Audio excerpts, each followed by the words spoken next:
We're going to get started in just another minute and a half.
Good evening, everyone. As far as your cell phones go, I was reminded from one of the attendees, I should tell everybody that they might want to silence their cell phones, but actually if you want to leave it on, it only disturbs you and the people that are with you. So we'll leave that be.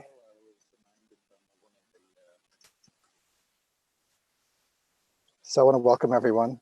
This is a little bit different from the way that we normally do things, but we're very happy that you're able to join us even virtually as a thank you for all the volunteers, for all of your hard work and dedication and endless hours of support for the work of the Holocaust Memorial Center. Thank you so much. Just a bit of housekeeping. You see there's a Q&A tab on your screen.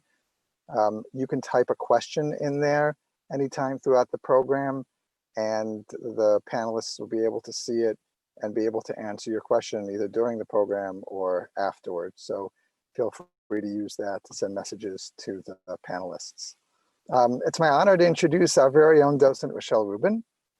Rachelle's going to give us a brief history of the Jews in Shanghai.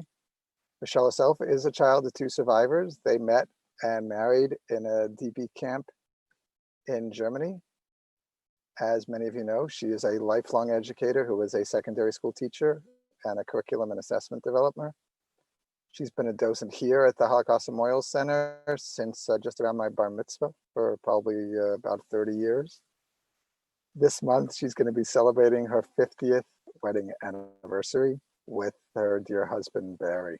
So it's my honor to pass the program along to Rachelle Reuben.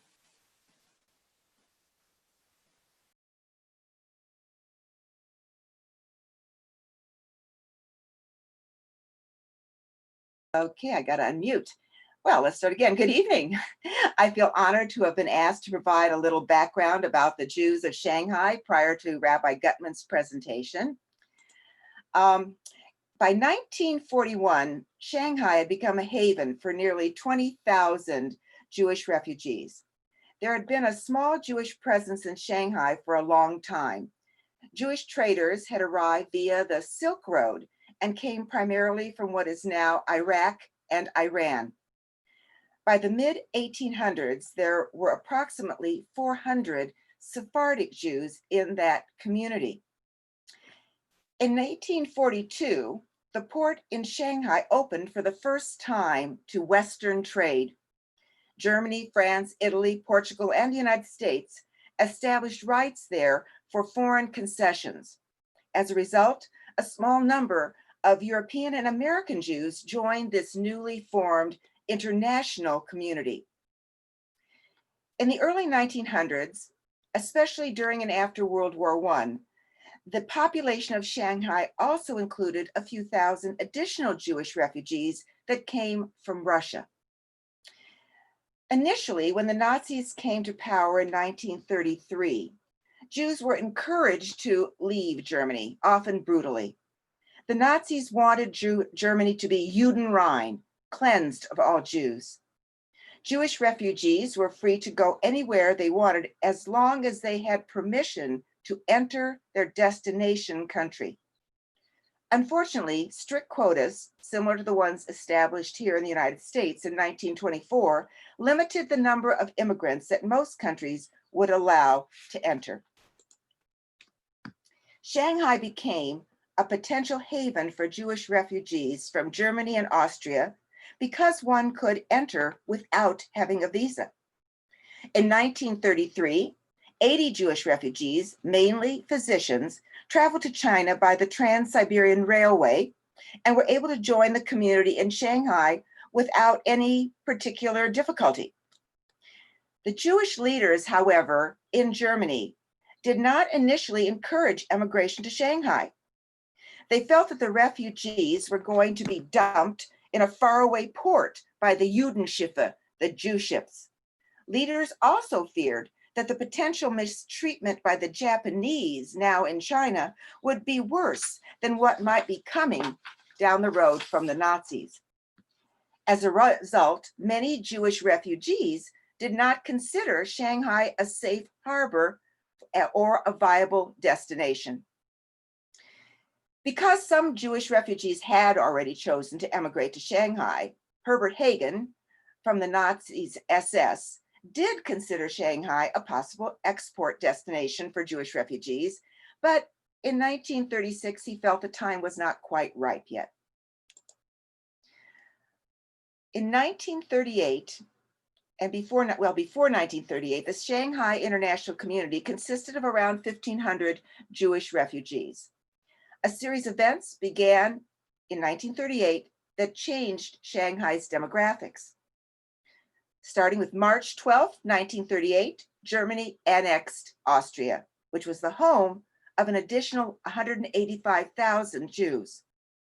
July 6, 1938, representatives from 32 countries, along with representatives from relief organizations, met in Evian, France, to discuss the refugee problem. Although sympathetic, only the Dominican Republic's representative agreed to allow additional Jewish refugees to enter. November 9th, 1938, Kristallnacht. In addition to looting and destruction, 30,000 Jewish men were arrested and taken to concentration camps. Many of the Jews now in Germany and Austria decided that was too dangerous and they would have to leave. In addition, control of Jewish immigration, which was originally assigned to German bureaucrats, was shifted to the Gestapo, and encouragement for leaving Germany and Austria became even more extreme. For example, a man could be released from concentration camp if he could guarantee immediate transport to an accepting country. After its port was taken over by the Sino-Japanese War, and until it was closed by Japan in 1941, Shanghai was not legally part of any sovereign power. As a result, it was a total absence of any passport control at that time. Ships might require visas for boarding, but nothing was required in order to go ashore at Shanghai. After Adolf Eichmann gained control of the Jewish problem, he increased pressure on Jews to leave Germany. He met with both Japan and Chinese officials. Both agreed to take anyone with a German passport. Because of economic arrangements with China, he decided that Shanghai would be the best destination for any forced exportation of the remaining German and Austrian Jewish population. He even tried to charter additional ships from various countries to expedite the process. Eventually, as you can see by the numbers here, this became too difficult and too expensive. In October 23rd, 1941, the Nazis decided on a cheaper and more efficient solution to the Jewish problem, and Jews were prohibited now from any emigration. Opportunities to escape to Shanghai were now closed. Rabbi Gutman's grandfather was one of the refugees fortunate enough to get to Shanghai. This evening, Rabbi is going to share his grandfather's story with you, along with experiences from his trip back to Shanghai. Rabbi Brent Gutman joined Temple Kolami of West Bloomfield as rabbi in July of 2016. He's a native Midwesterner, raised in Dayton, Ohio. He received his undergraduate degree from Indiana University in Bloomington, Indiana, and his rabbinical ordination from the Hebrew Union College Jewish Institute of Religion in Cincinnati, Ohio. Previously, he served as rabbi for congregations in Petoskey, Michigan, Cincinnati, Ohio, and most recently in Auckland, New Zealand. His interests include gardening, environmentalism, bicycling, board games, and of course, travel. His wife, Jill, holds degrees in bioethics and public health, and they have 4 lovely daughters and 4 big white ducks. Rabbi Gutman.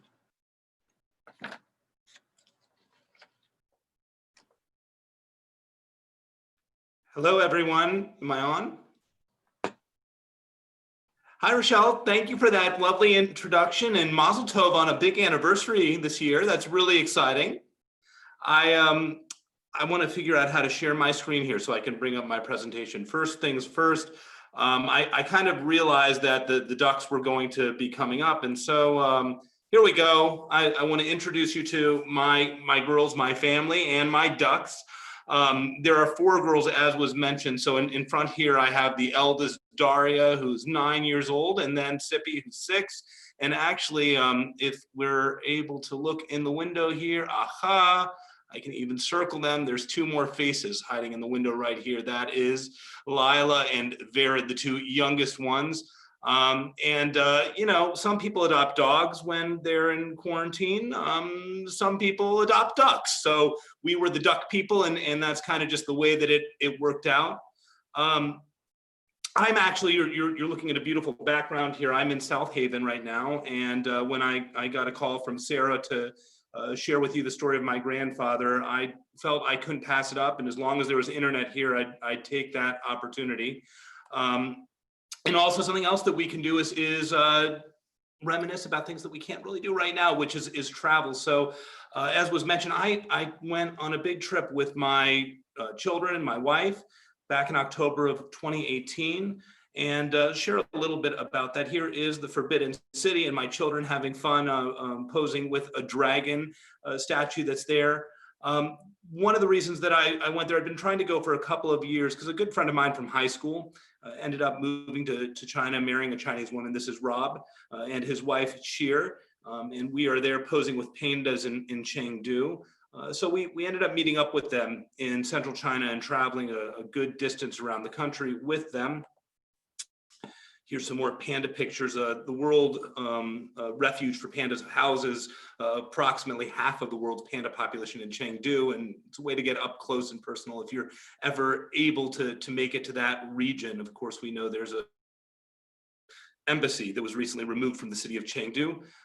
You might remember the Terracotta Warriors, of course, and here is us on the Great Wall outside of Beijing. So we had a lovely time really traveling all around the country. But there's another really important reason that we felt it necessary to make this trip to China. And that was shared that I have a Chinese connection through my grandfather. My grandfather spent about 20 months, a total of 20 months between 1939 and 1941 in the city of Shanghai as a Jewish refugee there. And for me in my life, my grandfather is one of the most important influences. I have to say I'm reminded of him constantly. He was a sort of larger than life figure, the person who my father-in-law stood up at the wedding, at my wife and my wedding, and shared about his relationship with Max, who just died a couple of years earlier, my grandfather Max, and his explanation was we were able to go golfing together. We talked a lot. We shared each other's life stories, and his story was more interesting than mine. And I think that's absolutely true. He has the most interesting life story of anyone that I have ever had the opportunity of getting to know and meeting. And I'll share also that there are some folks on the call tonight who may even know some of these details better than me, but I'm going to do the best that I can, and we'll let any corrections that come up from the family that are watching tonight, they can share those as well, because this is not just my story to tell. This is a story for my whole family, and for all of Max's descendants. And something that was really interesting, going back to that trip to the Great Wall, you know, we had just arrived in China. This was our first stop once we arrived into the country, and we hired a private car for the day that was able to take us out to the Jinxingling Great Wall Pass here that you can see.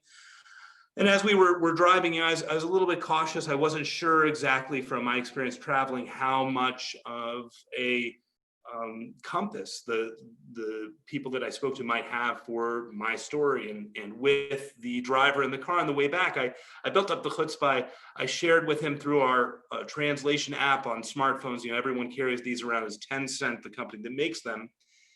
And I started to tell him that my grandfather had spent time in China during World War II. And I saw the man's face just light up, this driver that we had, someone who I'd just met that morning.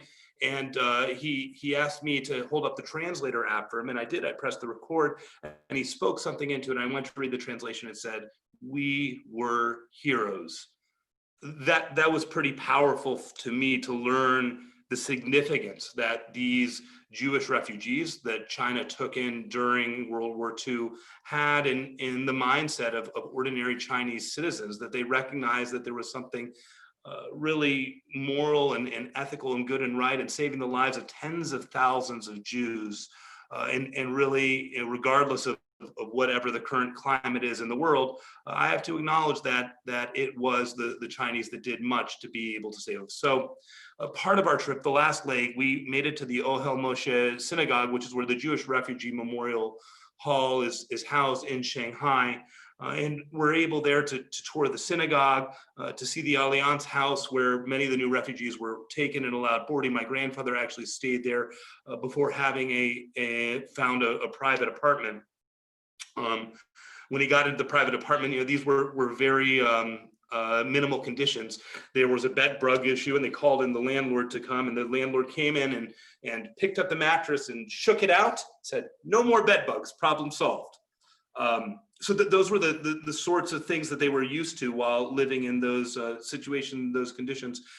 Here is a wall that's erected as a monument inside of the Shanghai Jewish Refugee Museum. And I was actually able to find my grandfather's name on the wall, with my great-grandfather as well, Sally, whose name is there as well. And I want to tell you a little bit about my grandfather, because he does have this phenomenal story, where inevitably he was able to, after his 20-month sojourn in China, to come to the United States. He arrived here with $3.75 in 1941, shared between himself and his parents. And with that little start, he was able to really discover the American dream in a way that was so dramatic. In 1961, after a number of years of experience working in shoe stores in Cincinnati, moved to Dayton, Ohio, where I was raised, and became an executive vice president of Elder Beerman Corporation. Arthur Beerman, just the story in brief, was a real estate land developer. And this was the era of suburbanization. He was buying up parcels of land around Dayton, Ohio, and he had acquired 2 retail department stores in the course of that. He had an issue with the contract that he'd outsourced for the shoe department inside the department store, and decided he wanted to get rid of this contract, and hired my grandfather to come in and run the shoe departments of these stores. And then in 1970, Arthur had a premature death of a heart attack. My grandfather was nominated to be the president of the entire department store. And then 4 years later, in 1974, he became the president and the CEO. He was kind of a figure in Dayton, Ohio, when I was growing up. You can see he actually came out of retirement in 1995 to 1997, when the company went through some turmoil. I spent approximately a year and a half working at Chase Bank prior to rabbinical school. And I still remember little old ladies coming into the Dayton, Ohio branch where I was working, and they'd see my name tag that it read Brent Gutman, and inevitably the question would come when they noticed it: are you related to Max? And then I get this colorful story about how this lady had had her bathroom renovated and used Elder Beerman department stores services in order to make that happen. And something went awry in the process. You know, anyone who's updated their house knows that something is going to go wrong. Something isn't going to turn out exactly as you wanted. And this woman told me the story of how my grandfather came personally to her home to try to rectify the situation and make the situation right, and make her whole. And that was the kind of guy that my grandfather was. He would regularly, as president, walk the floors of the department store. You could see him here. He loved helping ladies try on shoes, helping them shop. He really had a passion and a love of shoes that is a whole nother story in and of itself. But I only have 60 slides and 30 minutes to talk, so I'm going to have to keep moving. My grandfather was this larger than life figure, and many awards and accolades. He was involved in philanthropy. He established a chair at the University of Dayton with my grandma Darlene for a Jewish Christian scholar that could help with relations at UD, which is a Marianist university, between the Jewish community and the Catholic community. But the ways that I experienced my grandpa, the way that I knew my grandpa Max more than anything else, was the guy who would feed a dog an ice cream cone in the car. This is Cinta, their Doberman. Or my grandpa loved to grill.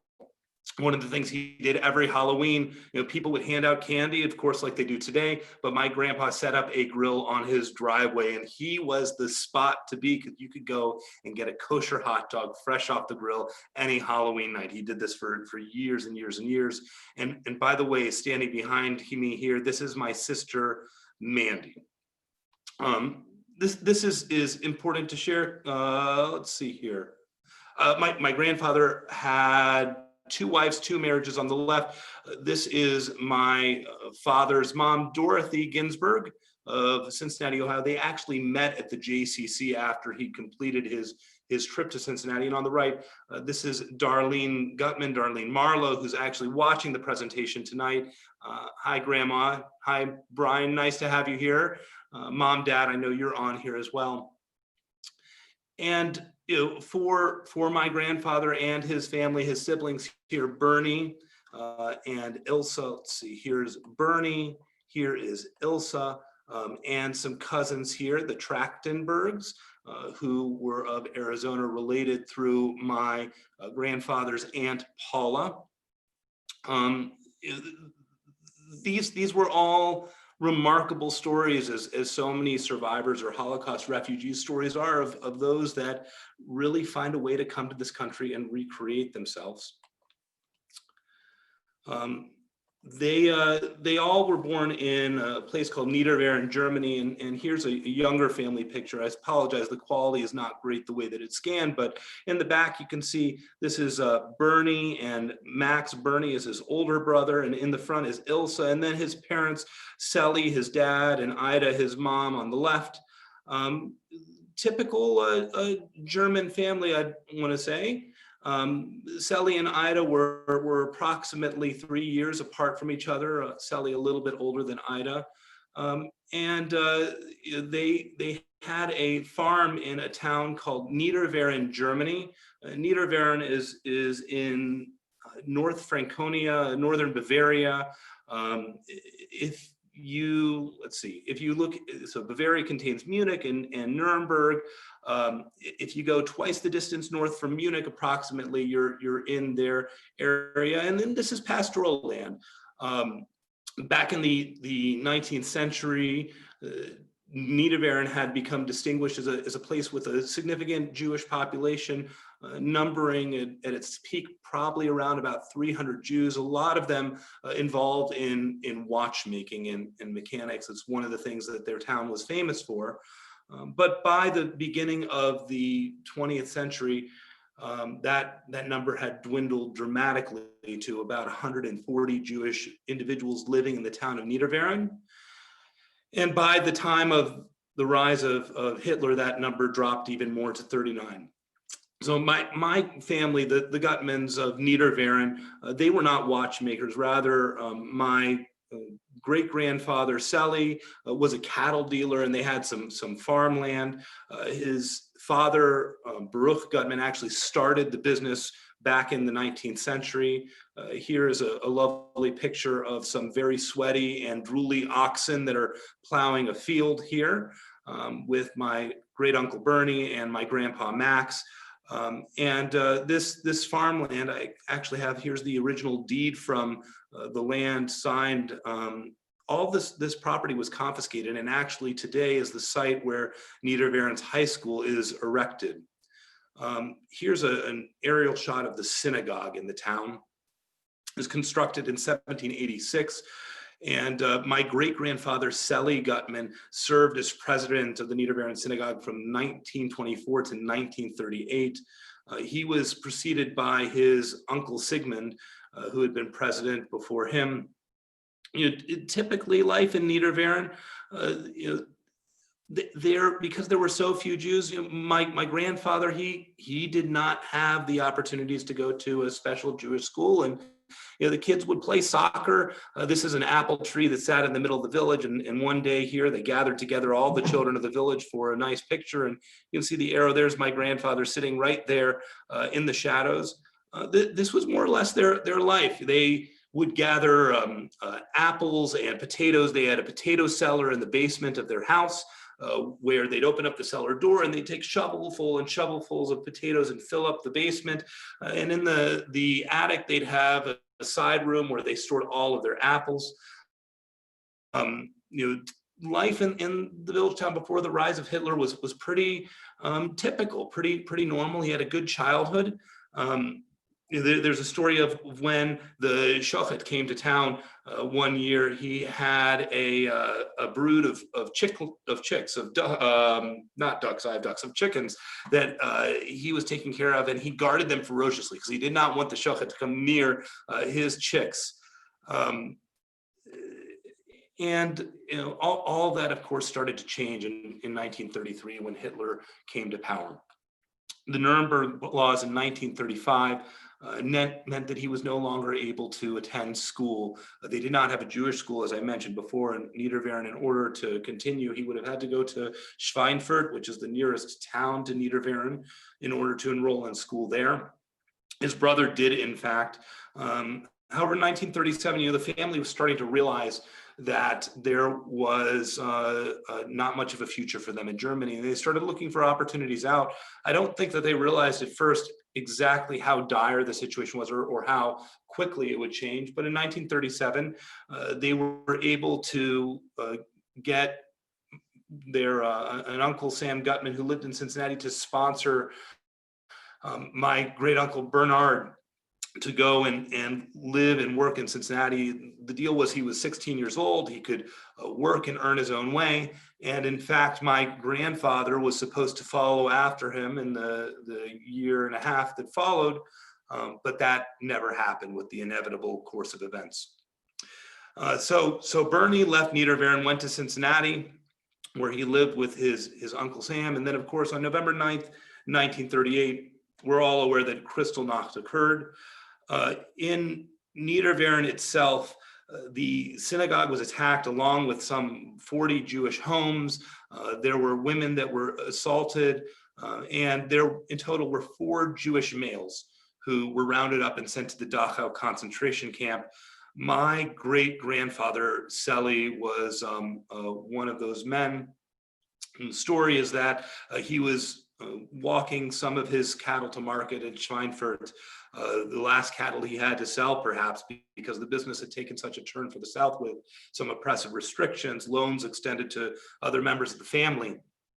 And as he was walking home returning from the market, a truck such as this one passed with Jews that had been rounded up during Kristallnacht and thrown into the back. And my grandfather had the misfortune that one of the Jews in the back, someone who recognized him, knew him, waved at him.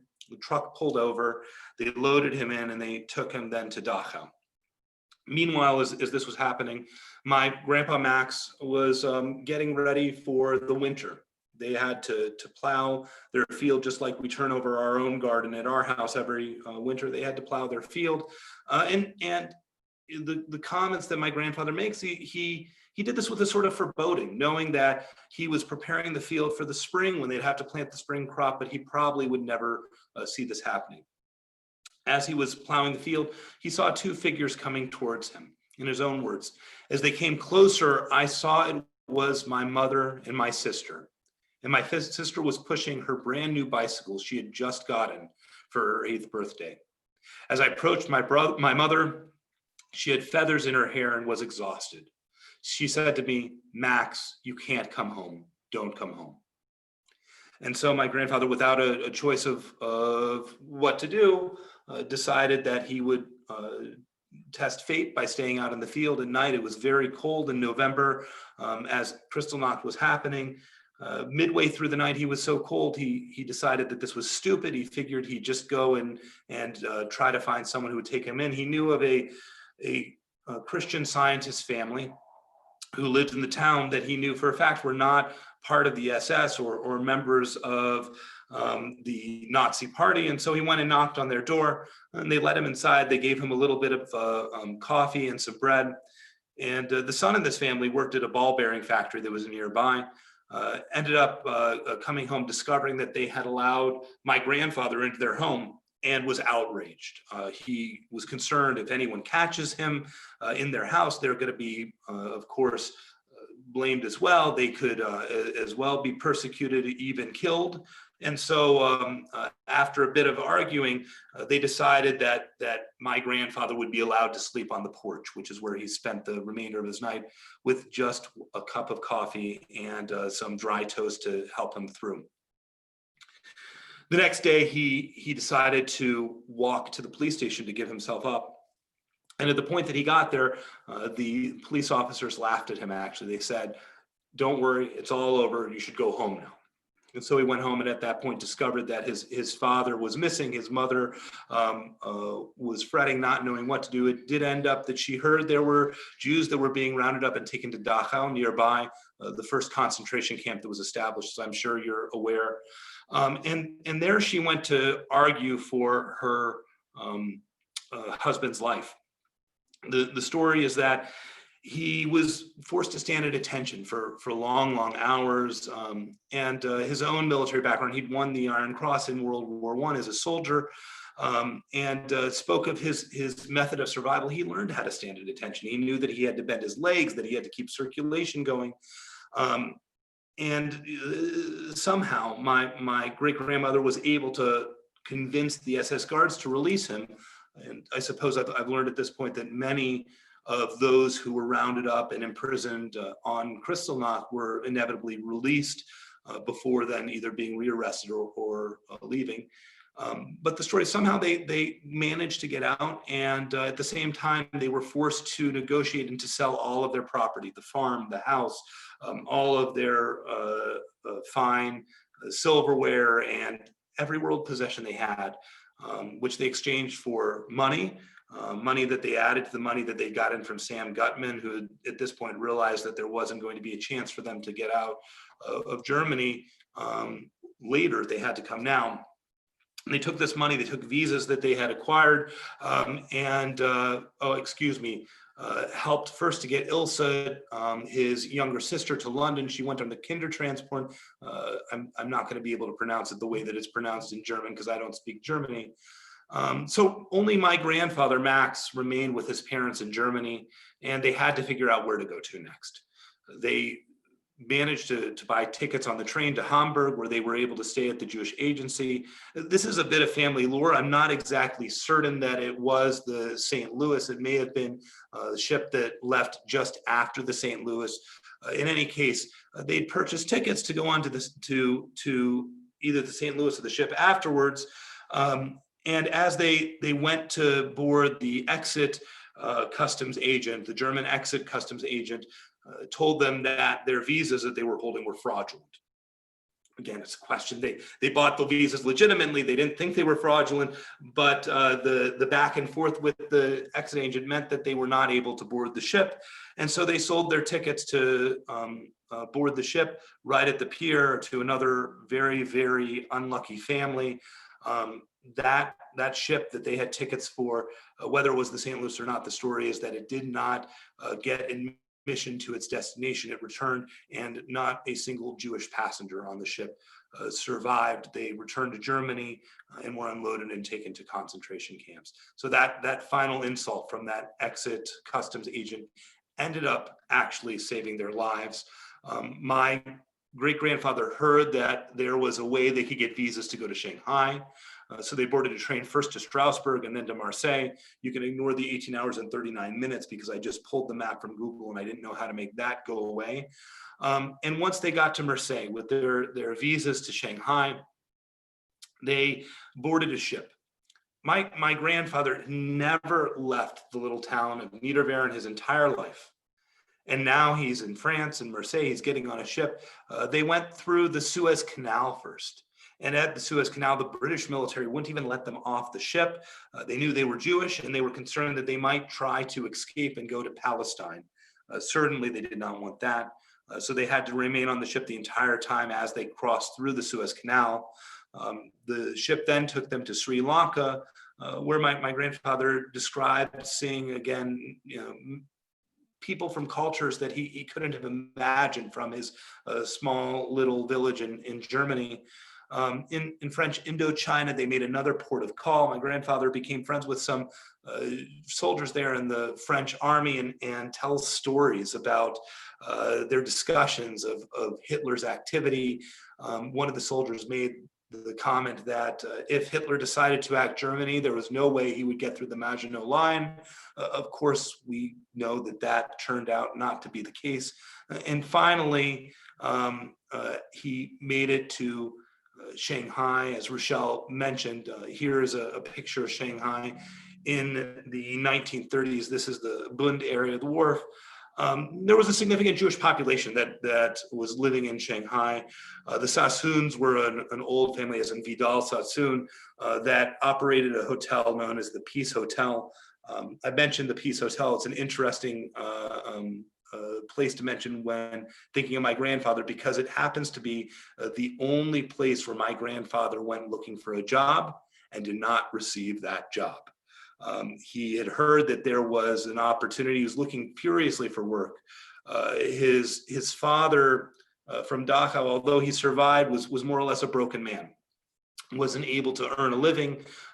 He wasn't able to have any sort of career. And he found himself really stuck. He found a way he could work through arbitrage with money lenders, exchanging the American dollars that they had collected with French francs to China.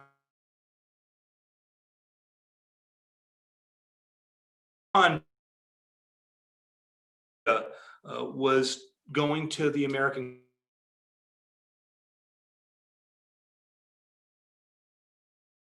to get their visas approved. So they go and reunite with his brother Bernie in Cincinnati, their visas to the United States, I should have said. I want to share just a few more page story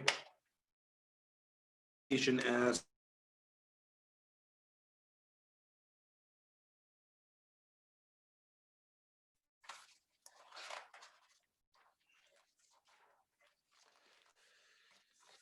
so story, leaving Germany at the age of 16, he writes, "We left town. Here I am, 16 years old, not knowing the language, not possessing a trade. And the biggest fear in my head was, how am I ever going to make a living? How am I ever going to support myself? And how will my family support themselves?" We took a train to Hamburg and checked in at the local Jewish agency there, waiting for departure to go to Cuba, waiting until the ship would arrive. It was probably a several week period that we waited. When you were young like that, time is hard to remember.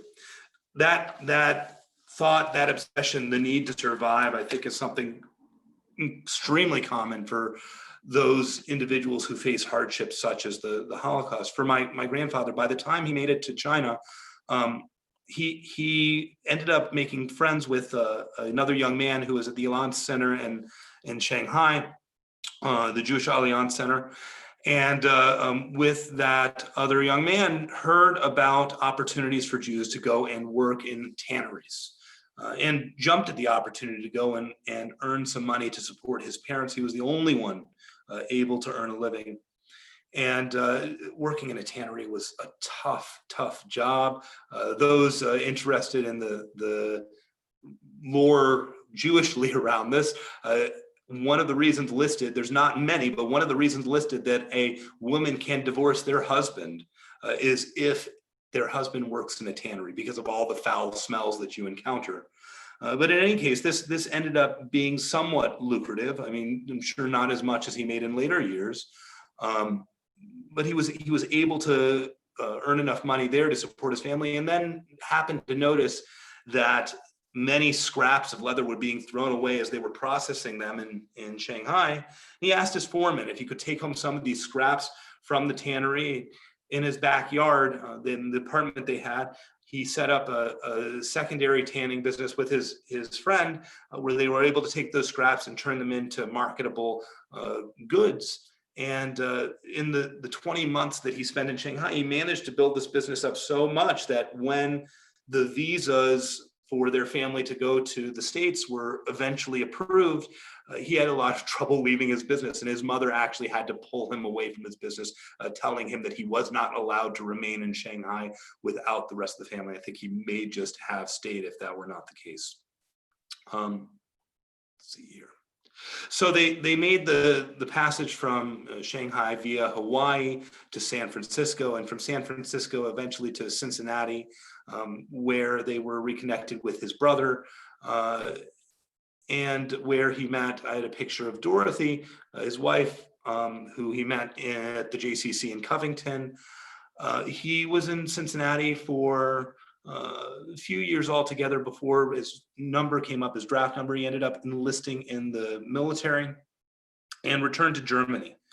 So these are some pictures of his war years. He never actually was in Germany while the war was ongoing. He arrived after the fact, but was placed in military intelligence because of his German language knowledge. Being a native German speaker, he was given a position in the Nuremberg trials, where he worked to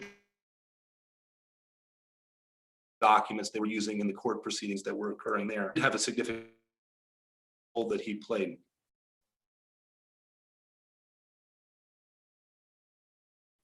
I'm trying very hard to watch the clock because I know that I have a little bit more.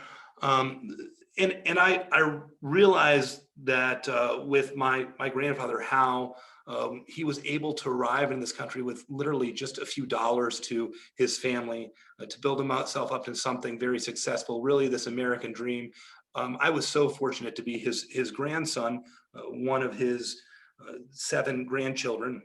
And my grandpa did something very special with my grandma Darlene for all of his grandchildren, that when we turned 16, we were able to ask to be sent anywhere in the world. And he would allow us that opportunity to travel, to see the world.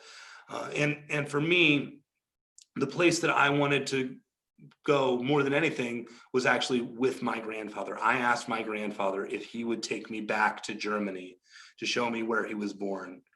And he was really touched by the idea. The only condition was, he said that we had to wait 2 years because it would be such a large trip. He wanted to be able to take my sister, who's 15 months younger than me, my sister Mandy, with me. So this idea, being able to go back to Niederbayern, Germany, was very large in my mind, but it didn't come without some fun. So we started on a Mediterranean cruise in the summer of 2001. It went all along the coast of France. Here is my sister and I and my grandfather in Nice, France, back in 2001. Monaco as well was another port of call. We went down the Italian peninsula Here's a picture of us standing at the Roman Forum, and then managed to go to Greece and Ephesus, where we concluded our trip. That was before flying to Munich. So I'm having the time of my life. Of course, you don't go to Munich without visiting the Hofbrauhaus. My grandma Darlene will recognize this moment and this picture, and then Dachau.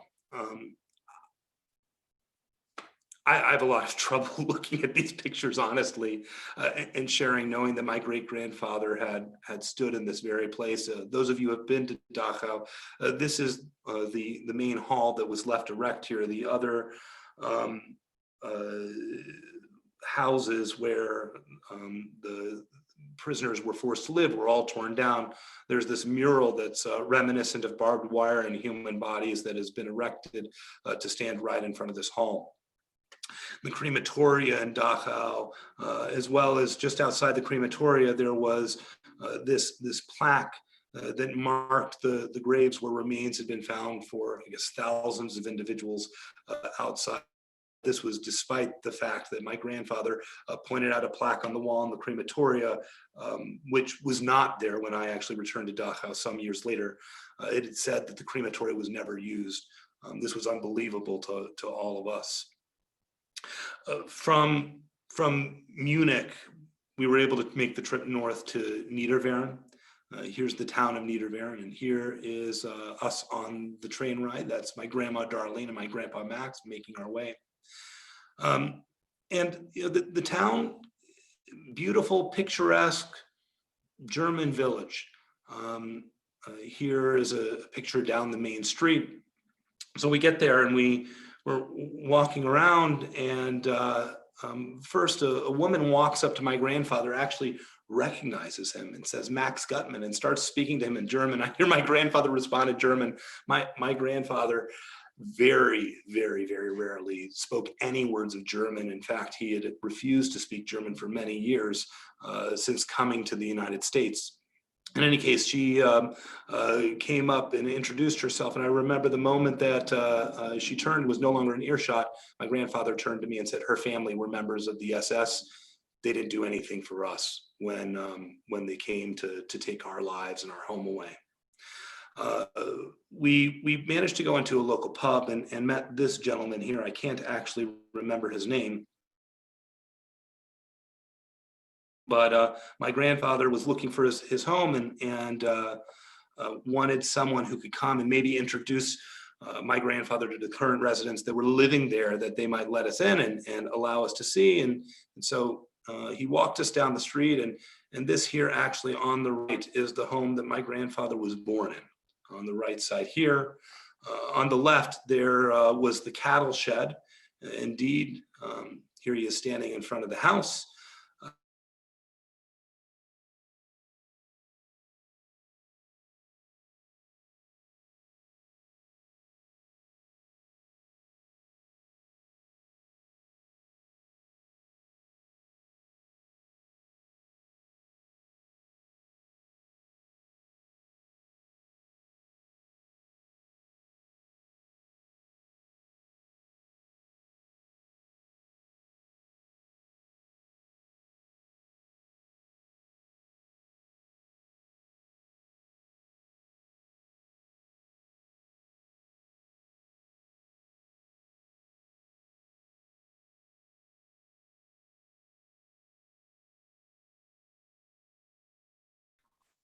Hello, can you still hear me?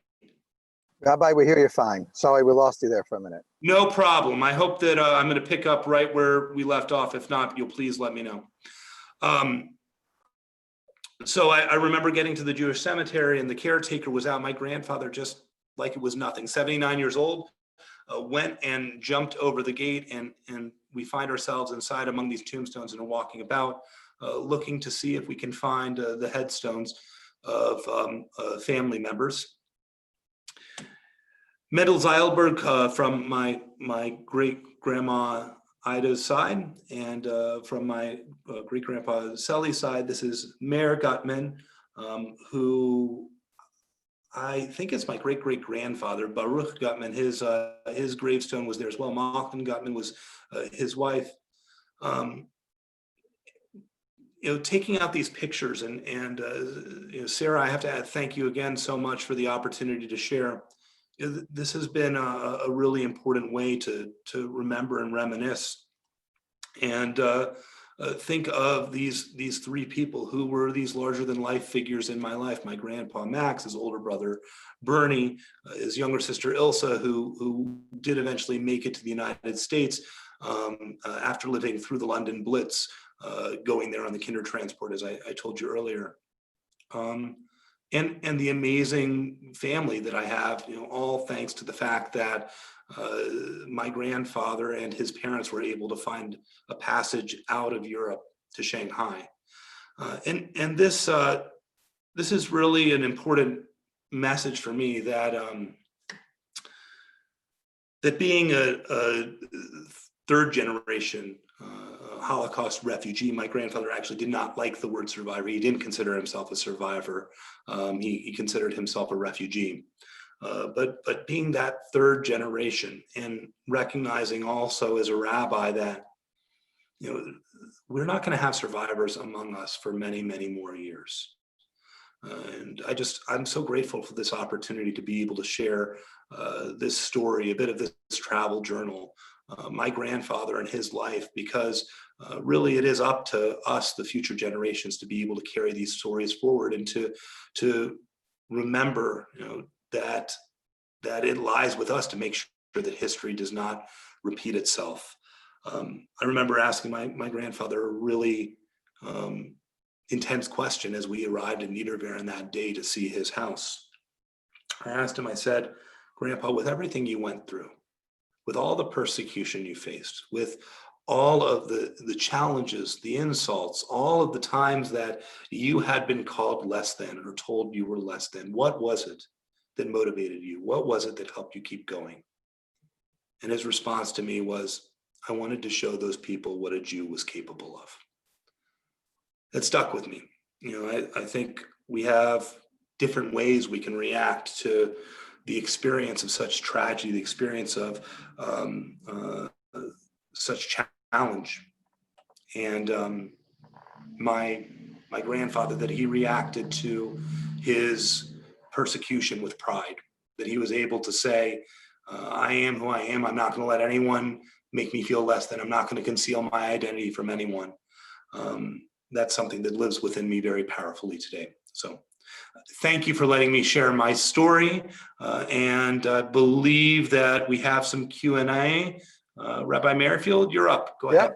Thank you very much. So at the bottom of everyone's screen, there's a button that says Q&A. And if you have a question for Rabbi Gutman, you can certainly post it there, and we'll be able to ask him. The first question that we had was, Rabbi Gutman, if you could just review the timeline for a moment of when your grandfather actually left for Shanghai, what years that was. You said, I think you said it was 20. I want to say it was February of 1939 was when he went.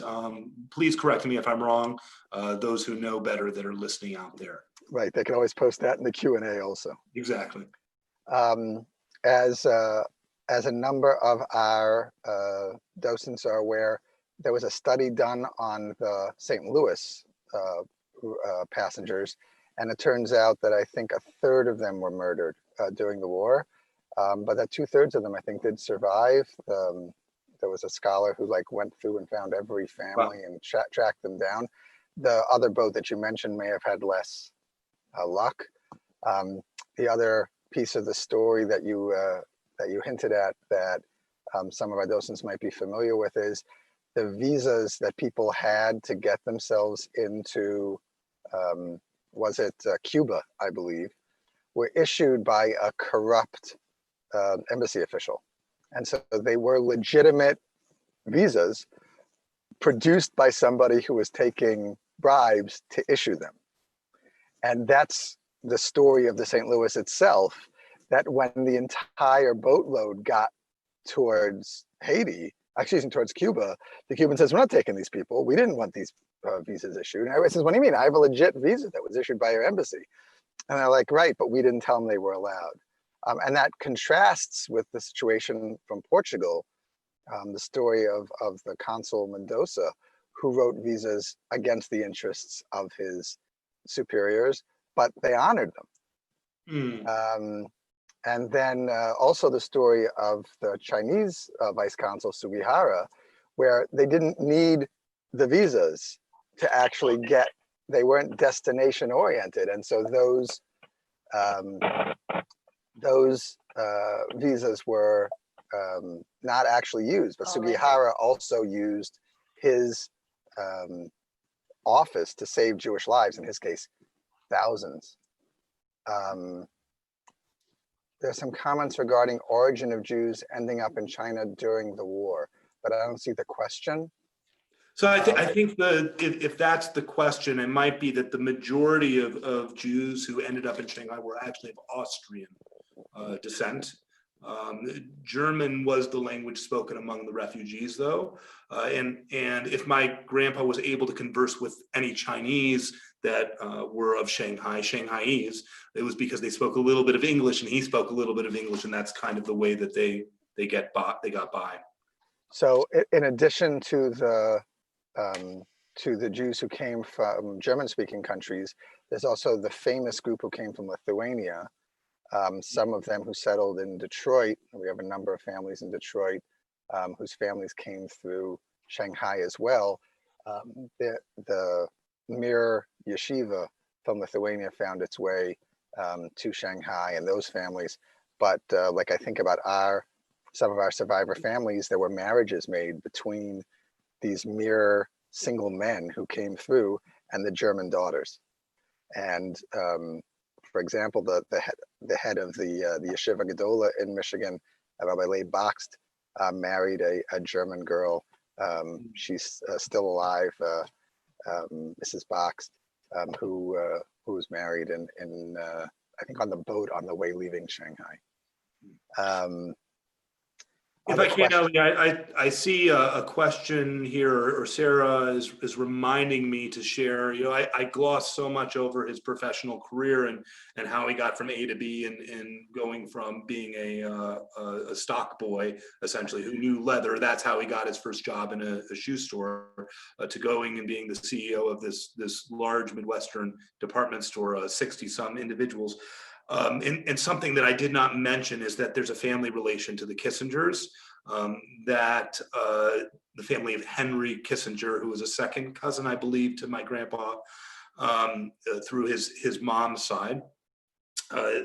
And when Henry Kissinger, during Nixon's presidency, was involved in trying to open up relations with China, my grandpa actually had the opportunity to go as part of the Chinese trade organization. That's the Chinese government organized a business trip by invitation for prominent American business people to go to China, and ended up being one of the first Americans to enter China, since it had been closed to the West, going back so many years later after having sojourns in Shanghai for those 20 months. Okay, and then any observations about your grandfather's time in Germany? What it was like? You said these are the folks who didn't help. What was his overall attitude towards being, you know, in that place that threw him out? And I think that coming from a country village made for a sort of different experience of being in Germany than one would have in Berlin, for example. When the Nuremberg laws came into effect and he wasn't able to be enrolled in school because he was Jewish, there wasn't another option for him, as was mentioned. There were signs that were up every place that he went: no Jews welcome, no Jews welcome, no Jews welcome. My grandfather did share, though, that he had the experience being a kid with, you saw his curly hair. I know it wasn't his color, but he actually had blue eyes. So blue eyes and curly hair. And if he wanted to, he could walk right into the movie theater and no one would ask him any questions because they really couldn't identify him as being Jewish. Yeah, I think it was somewhat hard, though. His parents had a very successful cattle dealing business, and after some bank loans were made, some loans were made to fall through with I believe it was his brother-in-law. They lent some money, more business misfortune, and they ended up having very little at the point that they left. There are some rather interesting and colorful stories. My dad, I think that he might be listening tonight as well. Jay Gutman, after he graduated from high school, he himself went to Germany to want to discover his dad's roots. His dad hadn't been back there, and returned to Niederbayern, the house where his dad had been born and lived, and went to knock on the door and asked for permission to come in. And the woman who opened the door, that had actually been the SS, the wife in the SS family that took the house, looked at him very sternly and said, "Are you Max's son or Bernie's son?" He said, "I'm Max's son." And she said, "Okay, you can come in and look." So she let him come and look. It was a weird question. He came back to the United States. He asked his dad, he said, "What was this about? They wanted to know whether I was your son or whether I was Uncle Bernie's son before they let me in the house." And this story came out that my Uncle Bernie, who'd come earlier and actually enlisted in the army earlier, fought on the North African front before going back into Germany. On a holiday weekend with some of his friends, he got leave from the army. He took his friends to Niederbayern, and went into the home of this SS family and actually held them at gunpoint while they smashed everything in the house that had belonged to the family. Gosh. So they left them living, but needless to say, they wanted to make sure that this wasn't Bernie's son coming back for more revenge, I guess. Wow. Okay. Well, that's a way to end the story. Yeah. I want to thank you very, very much for sharing your family story with us. As you know, the people who are listening to this are people for whom these kinds of stories are so important, because it's the individual telling that story of their own family that makes this able for people to relate to and to understand. And so I thank you so much for being willing to share it. And I thank Rachelle also for giving us some of the context to get us started. These were really powerful pieces, and we're very thankful to both of you for making this happen. I want to encourage volunteers. We have our Operation Finale special exhibit open, so I want to encourage them to come and see the exhibit while it's open. It'll be open for sure through Labor Day, so we want to encourage everybody this summer to try and come and see it. I also want you to think about something you'll be hearing more about. We've opened a blog on our website. You can go to holocaustcenter.org/blog, or just on the website, you'll find it. And we're opening up to submissions by our volunteers, by our docents and volunteers. There are guidelines, etc., and we'll be in touch with you with those. But I'd like to think about if there's something about your experiences with the Holocaust Center that you'd like to talk about. That would be a really interesting thing. And Isaac Weinberg, if you can, Sarah or someone can post this information in the chat, is the one who's going to be running that. So you can be in touch with Isaac. I just want to thank everybody again for your support. This has been an extremely challenging time, and your support has made this effort that we have to be the Holocaust Memorial Center, both virtually and in person, possible. We're very, very appreciative to all of you for making that happen. And I hope you all join us again on August 19th. Our very own Guy Stern's book has been published now. And so we're going to be doing a book launch and a discussion. Guy is going to be interviewed by our friend, Dr. Michael Berenbaum. So that should make for a very interesting discussion. And we're looking forward to that. So thank you all very much for joining us, and have a good evening. Thank you.